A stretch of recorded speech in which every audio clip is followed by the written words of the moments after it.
Good evening, and thank you so much for joining us on this Tuesday. You're watching the 9 at Night. I'm Stephania Jimenez. So you got some rain today. Let's see what tomorrow has in store. Meteorologist Adam Caskey has your forecast. Rain chances ramping up tonight, showers and even some thunderstorms with embedded downpours becoming widespread and just intermittently coming and going through the night and even the morning commute tomorrow. So wet morning commute, we could easily see another inch or more on top of what we've already had in some neighborhoods. By noon, only a 20% chance, then 4 o'clock tomorrow, clearing out a little bit with some sunshine. From 50 in the morning to 60 in the afternoon, then nothing but sunshine Thursday at 72. Cooling off again from another cold front Friday, sunny and 50, and actually a brief freeze by Saturday morning.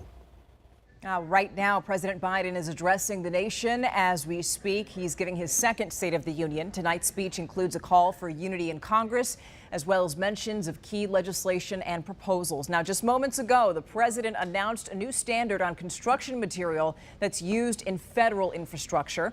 Those materials, he says, must be made in America. The president says that speaks to part of his economic plan and also his push to bring more jobs into the U.S. Now, Arkansas Governor Sarah Huckabee Sanders is going to give this year's Republican response. That's going to happen just a few minutes after the president finishes the State of the Union. You could watch all of this live on KSAT.com. And of course, we're going to have a recap for you tonight on the Nightbeat. Now, back here at home, families from Robb Elementary and Santa Fe High School are united by tragedy and now fighting together for change. They joined State Senator Roland Gutierrez in Austin today as he introduced new bills to address school safety. Now, one of those bills would create a Texas school patrol. Erica Hernandez has more. These parents are not going to stop. Parents of victims of Texas school shootings are joining forces. We stand together, hopefully, so that no other family in this godforsaken state has to do this. They joined State Senator Roland Gutierrez today, who proposed bills to create more mass shooting response training, better communication systems among law enforcement, replacing Confederate monuments with memorials to mass shooting victims, as well as the creation of a Texas school patrol.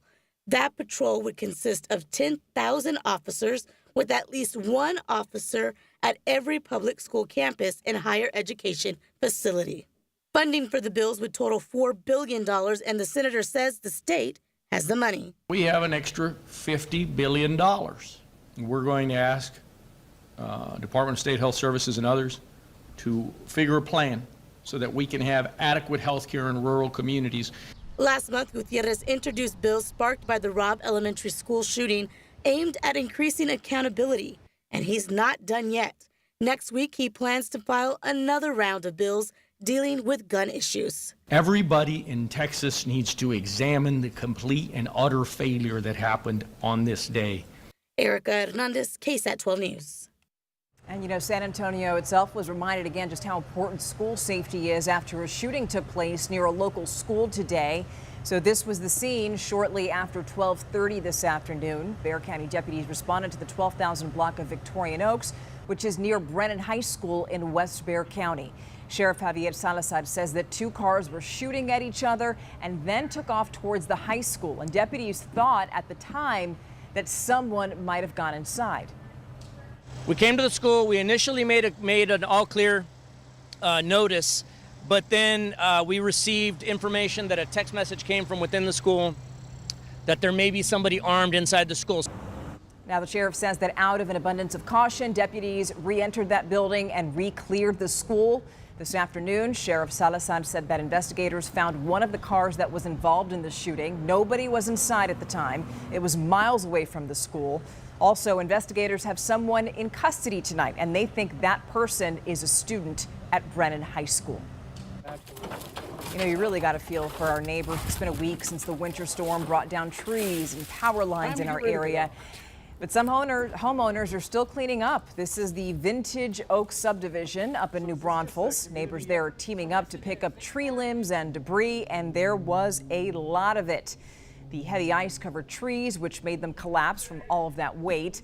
The neighborhood association there got permission from the Kamal Fire Marshal to get rid of the limbs in a controlled burn over at the park. Oak limbs, you know, this big around just dropped.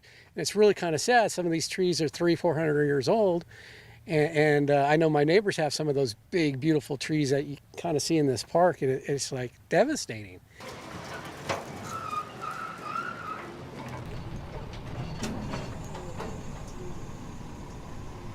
Continue through the rest of the week.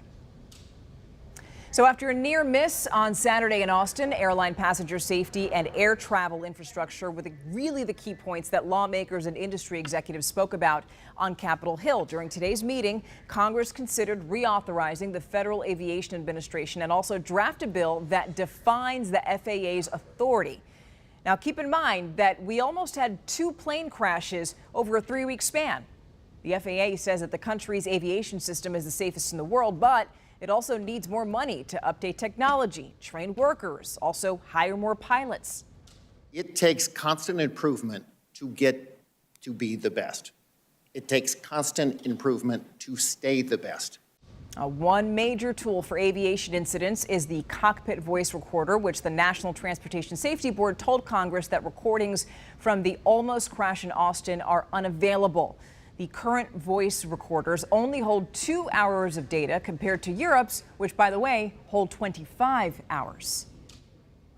So gas prices are falling again, but you shouldn't get too excited because experts with AAA says that the falling unemployment rate could actually signal a healthier global economy. Sounds great, but that could actually drive up demand and oil prices. As of today, AAA is reporting that prices here in San Antonio dropped an average of 12 cents in the last week. A gallon of unleaded is going for an average of $3.01, which is just below the state average of $3.06. By the way, the national average is $3.45 a gallon.